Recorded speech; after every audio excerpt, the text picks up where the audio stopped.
Today I am going to be practicing some of my fire making skills.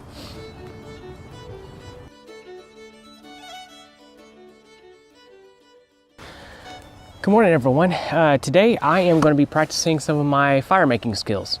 I try to go out and practice these as much as I can whenever I get a chance. I chose today because it's cold. It dropped into the teens in terms of wind chill factor last night. Still pretty chilly this morning, plus it rained. So I am going to have to make sure that I find some nice dry wood. So the goal today is to find some fat wood and then find some dry wood and then practice just making a fire and showing you how that goes using fat wood. If you're interested in how to find that, please check out my other video in identifying and finding fat wood. If you're not familiar with fat wood, it is a very resinous conifer wood that burns very easily and very well. So it's a great fire starter. So today, it's just gonna be a quick video on me starting a fire. All right, so let's go find some wood. All right, oh, here's a few little good pieces here. I'll take that. Awesome. Okay, those are pretty dry. These were found underneath, out here in the forest where I'm at. Looking underneath a lot of the vegetation, you can find some pretty dry stuff out here. I'm pretty surprised considering how much rainfall we got. So this might be a little bit easier than I suspected.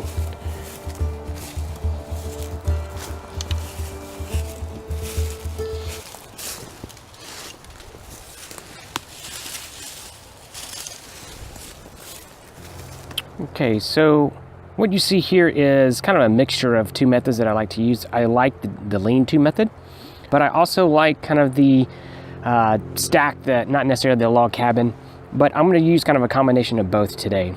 So what you can see here is I do have my fat wood. Again, if you're interested in finding that, I'll show you how in another video, but that's what we're going to be lighting. I'll be starting out with a nice little chunk here and then placing that down here, and then I'll be adding to this as we go.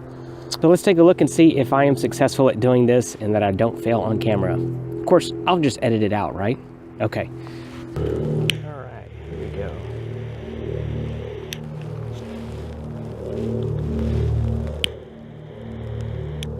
All right, so already you can see how quickly this stuff takes off. And again, it's very sooty, but there's some really nice resins in there.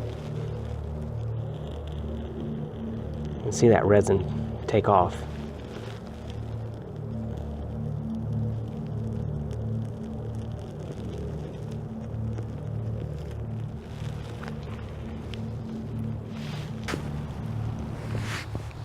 All right, see, it's starting to catch now.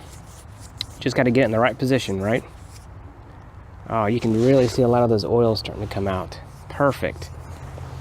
Now we just start adding more fuel to the fire.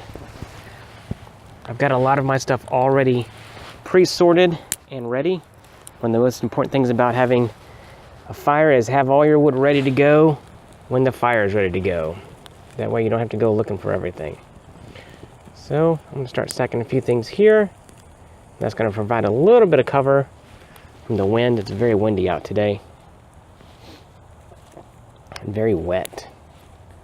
All right, so I'm going to start adding this and we'll see how this thing turns out. I'm going to start feeding some little stuff underneath as well.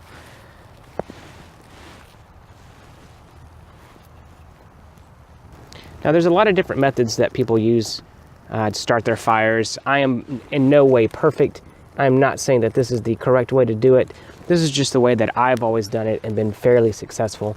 But I do try out other methods. This is just one that I'm working on today. Like I said, everybody has their kind of go-to. I'm a big TP guy, or as I mentioned before, a lean-to. So either one of those has worked well for me because I kind of know what to look for. So the idea is just get out there and practice. You'll figure it out as you go along. The important thing is to practice it before you need it. It looks like my fire's starting to catch up a little bit. So I'm just gonna sit here and play with it.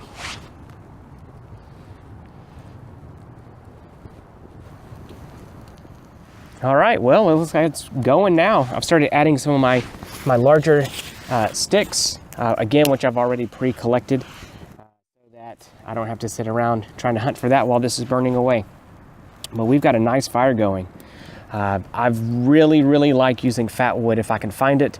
because it's such a nice little fire starter. Even if it's got a little bit of moisture in it, it still burns very, very well. Okay, well, I'm done. I've completed what I wanted to. I advise everyone out there to just keep practicing, especially when you don't need it. Just go in your backyard and play around, learn how to build little fires, at least to this point, so that, you know, if you're out in the forest and you need to start a fire, that you're competent in doing this. It's very interesting that I've taken students out before and I was like, who wants to build a fire? And I usually get a couple volunteers and they usually fail at it because they might have done it once or twice, but it's very important to practice at it and learn how to collect small stuff, medium stuff, larger stuff, and build everything up.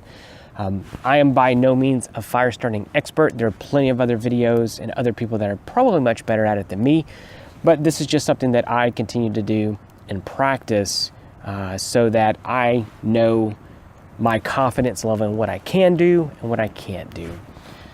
All right, everyone, I hope you enjoyed the video. Ooh, it's getting cold. I'm gonna get my hands over here. Hope you enjoyed the video. Hit the subscribe button. I've got a lot coming up this year. Hope you enjoyed it. Go out there and practice yourself. Let me know in the comments if you've been successful or if you have any questions. Again, as I mentioned, I am by no means a fire expert. So if it's to criticize, go for it, I guess. I've already mentioned that this is not maybe the best way to do that, but this is the way that I do it and I'm comfortable with it. All right, guys, this is it for the Bearded Hobbit. I'll see you guys next time. Thanks.